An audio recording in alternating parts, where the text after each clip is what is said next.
Hello friend, welcome to mathematics tutorial channel by Neha. आज हम maths के बारे में नहीं पढ़ेंगे। आज मैं कुछ आपको इतनी इंटरेस्टिंग टिप्स बताने वाली हूँ कि जितना भी आप जब पढ़ लेते हो तो एग्ज़ाम में पूरा उसको आप नहीं लिख पाते। कई लोगों के यही होता है कि मैडम हम भूल गए, याद ही नहीं आ रहा था, है ना। तो ऐसा क्यों होता है कि जो आप पढ़ के जाते हो और एग्ज़ाम अंदर रूम में जाते ही सब कुछ भूल जाते हो। तो मैं आपको उसके लिए ट्रिक्स बताऊंगी कि कैसे आप जितना पढ़े हो सारा एग्ज़ाम में याद आए और आप उसे अच्छे से अपनी कॉपी में लिख पाओ। तो मैं उसके लिए आज ये ट्रिक बताने वाली हूँ। तो सबसे पहले यदि आपने मेरे चैनल को सब्सक्राइब नहीं किया तो प्लीज़ सब्सक्राइब का बटन प्रेस करिए, और उस सब्सक्राइब का बटन प्रेस करते ही एक बेल आइकन होगा तो प्लीज़ उसे प्रेस कर लीजिए, ताकि इस तरह की जो भी मैं इंटरेस्टिंग न्यूज़ आपके लिए बनाती हूँ तो सबसे पहले नोटिफिकेशन आपको मिले। और यदि अच्छा लगेगा तो आप प्लीज़ उसे लाइक शेयर एंड कमेंट्स करना ना भूलें। तो चलिए स्टार्ट करते हैं कि हम जितना भी साल भर या 6 मंथ में जितना भी स्टडी करते हैं तो वो एग्ज़ाम में वो सारी चीज़ें आपको कैसे याद रहेंगी, है ना, और कैसे आप उसे लिख पाओगे अच्छे से कॉपी में। आइए हम उसके लिए स्टार्ट करते हैं कि ऐसा क्या करें कि हम बहुत अच्छा सा, आप जानते हो कि एग्ज़ाम का प्रेजेंटेशन मात्र 3 घंटे का रहता है। 3 घंटे में ही आपकी साल भर की स्टडी का सारा एसेंस एवोल्यूशन हो जाने वाला होता है। तो आइए देखते हैं कि हमको काम क्या करना है, क्या ट्रिक्स, छोटी छोटी सी, बहुत छोटी छोटी सी ट्रिक्स हैं जिसको यदि आप अपना लेते हो तो एग्ज़ाम में बहुत अच्छा स्कोर कर सकते हो आप, है ना। तो आइए सबसे पहले मैं आपसे एक बात बोलना चाहूँगी। आप एग्ज़ाम में आराम से 8 घंटे की नींद लें। 8 घंटे की। हम क्या करते हैं एग्ज़ाम में, एग्ज़ाम टाइम आते ही हम बिल्कुल सुबह शाम पढ़ना स्टार्ट कर देते हैं, नींद का अपने ख्याल नहीं रखती। सबसे पहले प्रॉपर नींद लें। दूसरी बात, खाना, आपकी डाइट, जो भी आप खाना पसंद करते हैं, मनपसंद खाना जो भी पसंद करते हैं उसको प्रॉपर वे में लीजिए। आपका खाना और नींद दोनों प्रॉपर होनी चाहिए, है ना। ऐसा नहीं है पढ़ने में लगे हुए हैं और खाना ही आप गैप कर रहे हो, अभी नहीं, अभी अभी और पढ़ लें, नहीं।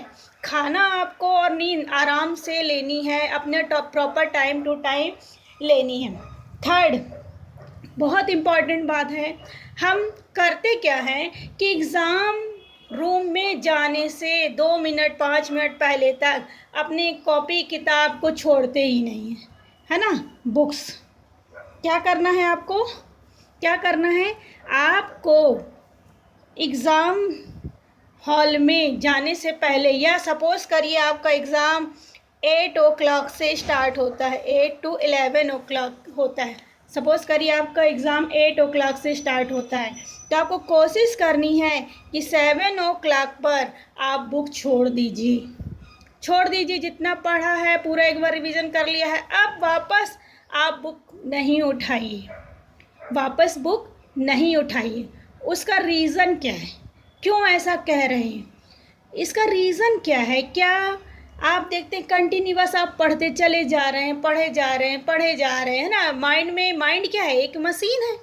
आप जब कंटिन्यूअस पढ़ते हैं और एग्ज़ाम के रूम में पहुंचने से 1 मिनट पहले भी आपकी बुक हाथ में होती है, और जब हम एग्ज़ाम हॉल में पहुंचते हैं और क्वेश्चन पेपर हमको मिलता है तो हम देखते हैं यार कुछ आ ही नहीं रहा, पढ़े तो सब थे लेकिन कुछ सिस्टमेटिक वे में हमें याद क्यों नहीं आ रहा है। होता है ना ऐसा आप लोगों के साथ। तो कुछ सिस्टमेटिक वे में हमें कुछ याद क्यों नहीं आ रहा है, तो उसका रीज़न क्या होता है, आपका माइंड को रेस्ट ही नहीं मिला। आप कंटिन्यूअस पढ़ते गए पढ़ते गए पढ़ते गए, तो माइंड को रेस्ट की बहुत ज़रूरत होती है एग्ज़ाम टाइम, एग्ज़ाम के गैप के बीच में। इसीलिए मैं बोल रही हूँ कि आपको यदि 8 बजे से एग्ज़ाम है तो आपको 1 घंटे पहले आपको बुक किताब छोड़ देनी है, ताकि माइंड आपका आराम से रेस्ट कर ले और वापस सारी चीज़ें रिकॉल करने के लिए रेडी हो जाए।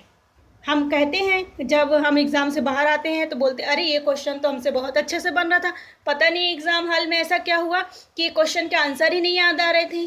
तो ऐसा इसलिए होता है क्योंकि आपके एग्ज़ाम टाइम में आप कंटिन्यूअस पढ़ते रहते हो, तो इससे आपका क्या होता है, माइंड एक मशीन की तरह काम करता है, तो माइंड गर्म हो जाता है। माइंड गर्म इन द सेंस, यदि हम इसके एग्जाम्पल के थ्रू समझेंगे तो आप देखते हो कि आपके सबके घर में मिक्सी होगी। आप मिक्सी यदि कंटिन्यूअस चलाते हैं तो देखते हैं कि एक टाइम बाद वो मिक्सी गर्म हो जाती है और काम करना फिर बंद हो जाती है। तो आपकी मम्मा क्या बोलती हैं, बेटा अभी रुक जाओ आधा एक घंटे, फिर हम मिक्सी में काम करना स्टार्ट करेंगे। तो जो हमारा माइंड है, यदि हम इसे कंपेयर करें मिक्सी से, तो ये बहुत अच्छा कंपेयरिंग होगा। तो आपको करना क्या है, तो आप जैसे ही आप बुक छोड़ देते हो तो माइंड आपका रिलैक्स होता है और वो वापस सारी चीज़ें स्टार्ट करना चालू कर देता है, वो भी एक सिस्टमैटिक वे में। क्लियर है? तो आपको एक घंटे पहले, एग्ज़ाम के एक घंटे पहले बुक्स किताबें छोड़ देनी है। बस ये ध्यान रखना है, ये सोचना है कि पेपर आप ही के अकॉर्डिंग आने वाला है, जितना आपने यदि अच्छे से पढ़ा है तो, है ना। चौथी बात है, आपको बात थोड़ा कम करनी है। हम करते क्या है, एग्ज़ाम का प्रेशर रहता है, फ्रेंड सर्कल में होता है, स्टूडेंट मिलते हैं, अपने क्लासमेट मिलते हैं, उनसे डिस्कस करने, अरे आज का पेपर कैसा होगा, क्या आएगा, कुछ पता नहीं, आपको ये सब कुछ भी डिस्कस नहीं करना है, क्योंकि आपको पता है कि आपकी बात करने से बहुत ज़्यादा एनर्जी वेस्ट होने वाली है। तो इसको उस टाइम बिल्कुल सेव करके रखना है 3 घंटे के लिए, है ना। तो बात बहुत कम करना है, कोई ऐसा नहीं, आपको बात कम करनी है। फ्रेंड सर्कल बिल्कुल भी टेंशन नहीं लेनी है कि एग्ज़ाम पेपर हमारा कैसे आने वाला है। आपने पढ़ा है, साल भर स्टडी की है, तो 100% पेपर आपके हिसाब से ही आने वाला है, ठीक है।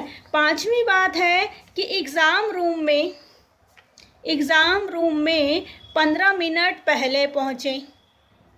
15 मिनट पहले ही एंट्री ले लें और आराम से अपनी सीट पे बैठ जाएं।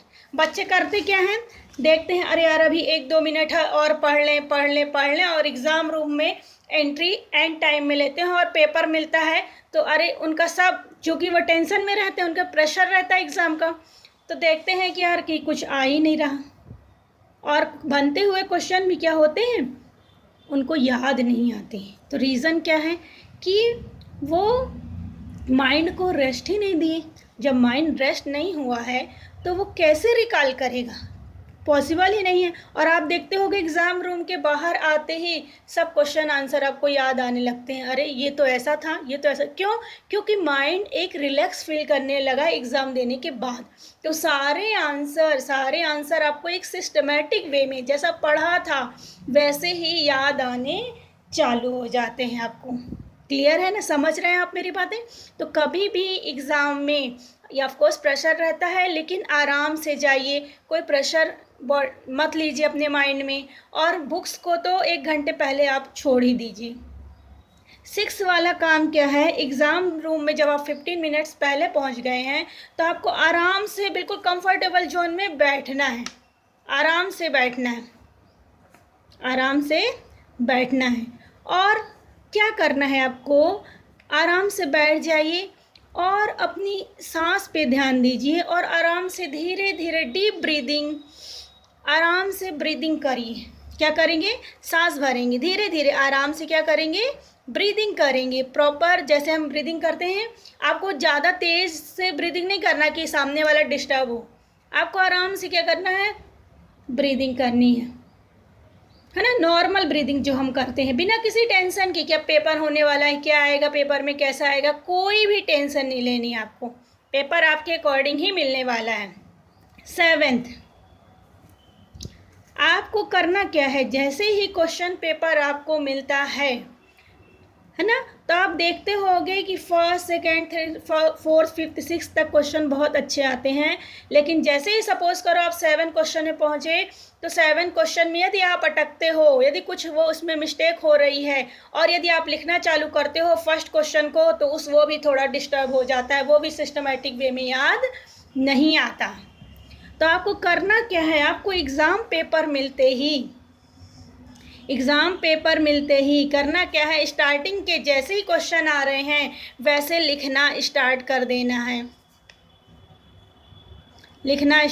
देना है आपको। जैसे ही एग्ज़ाम पेपर मिलता है वैसे ही आप क्या करिए, लिखना स्टार्ट करिए बिना समय गंवाए हुए, क्योंकि 3 घंटे में ही आपका सारा एवोल्यूशन होने वाला है।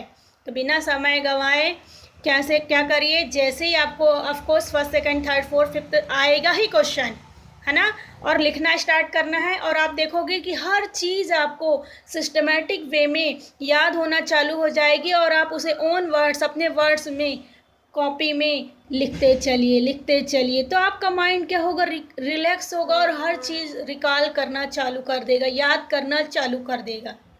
ठीक है, तो ऐसा आपको करना है। इससे क्या होगा, कॉपी में इफेक्ट पड़ेगा। आप बोलते हो आप पहले क्वेश्चन ही बहुत अच्छा अटैम्प्ट करे हो, तो हम जब भी हम कॉपी चेक करते हो देखते हैं कि यार बच्चा बहुत अच्छा लिख रहा है, दैट मीन्स आगे भी वो अच्छा लिखेगा। तो हम बोलते हैं ना, first impression is the last impression, है ना। तो थोड़ा सा टीचर को लग जाता है नहीं अच्छा है बच्चा, पढ़ने में अच्छा है, तो थोड़ा सा टीचर फिर उसको अच्छे से देखता है और अच्छे से कॉपी चेक करता है, मार्क्स भी उसको अच्छा देता है ना। जैसे हम लोग कॉपी चेक करते देखते हैं कि फर्स्ट में अच्छा लिखा है, दैट मीन्स आगे भी उसने अच्छा काम किया होगा। और नेक्स्ट आप है कि यदि कोई क्वेश्चन आपसे नहीं आता, इन केस कोई क्वेश्चन आता ही नहीं है, तो बजाय उसमें समय हमको टाइम बर्बाद नहीं करना, आपको नेक्स्ट उसमें सोचना भी नहीं है। यदि नेक्स्ट आता नहीं है कोई क्वेश्चन तो उसको सोचना भी नहीं है, आपको तुरंत क्या करना है, नेक्स्ट क्वेश्चन में जंप कर लेना है जो क्वेश्चन आता है। तो इससे क्या होगा, जो आपके अच्छे क्वेश्चन हैं जो आते हैं, सबसे पहले आप उसे सिस्टमेटिक वे में क्या कर लेंगे, लिख देंगे कॉपी में। सिस्टमेटिक वे में क्या कर देंगे, लिख देंगे, है ना। फिर आपके पास जो रिमेनिंग टाइम बचता है, जो क्वेश्चन आपसे नहीं बनते, तो फिर आप वापस उस क्वेश्चन को अटेम्प्ट करने की कोशिश करेंगे और कुछ ना कुछ आप उसमें अटेम्प्ट करें और अपने व्यूज़, अपने थॉट्स ज़रूर, जो क्वेश्चंस आपसे नहीं बनते हैं उसमें ज़रूर लिख के आएँ। ठीक है, कभी भी क्वेश्चन को बिना अटेम्प्ट किए हुए नहीं आना चाहिए। 11th आप टिप हमेशा याद रखेंगे कि कभी भी किसी क्वेश्चन को बिना अटेम्प्ट करे हुए आपको नहीं आना। तो हमेशा आप क्वेश्चन अटेम्प्ट करने की कोशिश ज़रूर करेंगे, भले आपको उससे रिलेटेड बातें लिखनी ही लिखनी है, तो आपके पास आराम से समय बचेगा उस क्वेश्चंस को करने के लिए। यदि आपने अच्छे तरीके से पहले कर लिए जो जो आपसे क्वेश्चन आते थे, तो फिर आपको आराम से बचेगा ही टाइम। तो इस प्रकार आप क्या कर सकते हो कि एग्ज़ाम में 3 घंटे में आपने साल भर में जितना पढ़ा हुआ है सारी चीज़ें आपको एग्ज़ाम में याद रहेंगी। इतना मैं 100% बोलती हूँ। यदि आपने ये ट्रिप अपना लिया, आप अपनाइएगा एग्ज़ाम रूम में, कि यदि आप ऐसा करते हो तो देखोगे कि आप आराम से सारी चीज़ें जितनी साल भर आप पढ़े हुए हो उस 3 घंटे में सारी चीज़ें आपको सिस्टमेटिक वे में याद आएंगी, है ना। तो यदि आपको अच्छा लगेगा आप इसको इम्प्लीमेंट करके देखिएगा और फिर प्लीज़ मुझे कमेंट्स करके बताइएगा भी कि हमको कितना फ़ायदा हुआ मैडम इससे। ओके, है ना। तो प्लीज़ आप मुझे कमेंट करिएगा और यदि अच्छा लगे तो एग्ज़ाम टाइम चल ही रहा है, आप अपने दोस्तों के बीच भी शेयर करिए ताकि वो भी एग्ज़ाम में ज़्यादा से ज़्यादा मार्क्स ला सकें और जो भी पढ़ा हुआ है उसको सारा रिकॉल कर सकें एग्ज़ाम रूम में, स्पेसिफिक एग्ज़ाम रूम में। क्लियर है ना। तो कमेंट्स करके ज़रूर बताइएगा। Thank you for watching this video.